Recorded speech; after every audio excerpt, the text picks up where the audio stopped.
রাসূলুল্লাহ সাল্লাল্লাহু আলাইহি ওয়াসাল্লাম বলেছেন, যখন আমার উম্মত এই 15টা পাপে লিপ্ত হবে, এই 15টা পাপে লিপ্ত হবে, তখন তাদের উপর আল্লাহর পক্ষ থেকে আযাব এবং গজব আসতে শুরু করবে।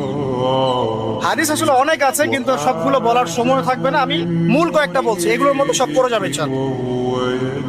যখন আমার উম্মত এই 15টা কাজ করবে, তখন তাদের উপর আল্লাহর পক্ষ থেকে আযাব এবং গজব অবধারিত আসবে।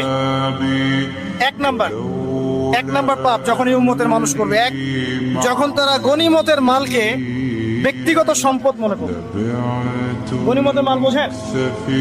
রাষ্ট্রীয় সম্পদ, পাবলিক প্রপার্টি, এটাকে যখন মানুষ ব্যক্তিগত সম্পদ মনে করে ব্যবহার করা শুরু, এটা কি মিল পাওয়া যায়? আচ্ছা। 2 নাম্বার, যখন কারো কাছে আমানত রাখা হবে, আমানত, এবং সে এটাকে ব্যক্তিগত